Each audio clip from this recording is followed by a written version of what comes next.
रूपनारायणपुर के मालबहाल पंचधाम मंदिर से मां काली के सोने चांदी के आभूषण चोरी।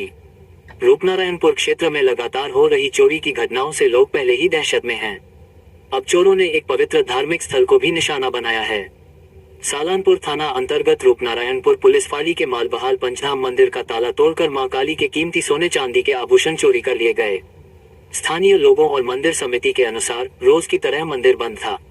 रविवार सुबह एक श्रद्धालु ने मंदिर का मुख्य दरवाजा खुला देखा और इसकी सूचना मंदिर के देखरेख करने वाले व्यक्ति को दी। खबर मिलते ही मंदिर समिति के कोषाध्यक्ष सुबोध खां मौके पर पहुंचे। बताया गया कि बदमाश सुनियोजित तरीके से मंदिर में घुसे और मां काली की प्रतिमा पर चढ़े कीमती आभूषण लेकर फरार हो गए।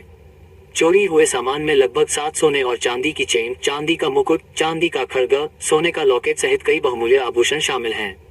मंदिर समिति के कोषाध्यक्ष सुबोध खां ने घटना पर गहरा दुख और नाराजगी जताते हुए कहा, सुबह मंदिर के देखरेख करने वाले ने मुझे चोरी की सूचना दी।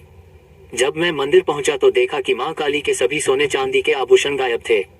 सूचना मिलते ही सालानपुर थाना पुलिस मौके पर पहुंची और घटनास्थल का निरीक्षण कर जांच शुरू कर दी। हालांकि क्षेत्र में लगातार बढ़ रही चोरी की घटनाओं को लेकर स्थानीय लोगों में पुलिस की कार्यशैली को लेकर नाराजगी है। लोगों का आरोप है कि पर्याप्त निगरानी और सुरक्षा व्यवस्था के अभाव में बदमाशों के हौसले लगातार बढ़ते जा रहे हैं।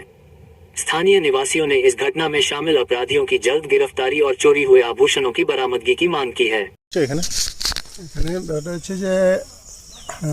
সকালবেলা 5:30টার সময় আমার যেখানে কর্মী রয়েছে যে থাকে আর কি মন্দিরে সব সময় 24 ঘন্টা, সে ভোরবেলা গিয়ে আমার বাড়িতে গিয়ে বলছে যে এরকম ব্যাপার, হ্যাঁ মন্দির চুরি হয়েছে। তারপরে যাই হোক যথারীতি আমি এলাম, এসে দেখলাম ওকে আবার আরেকজন বলেছে, সে এক ভক্ত প্রতিদিন 5:30টার সময় আসে, সে দেখছে মন্দির খোলা।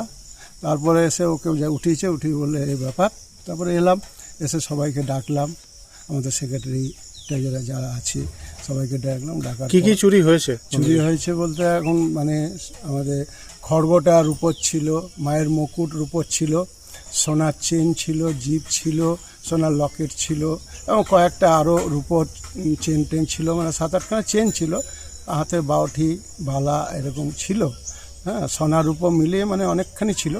তারপরে এসে দেখি এরকম তারপর যাই থানাকে ফোন করা হলো, থানা এসছিলেন ওনারা, এসে সমস্ত করে গেলেন, লেখাজোখা করে দেখে ছবি নিয়ে গেছেন। হ্যাঁ মূল্য বাকি তদন্ত হবে তারপর।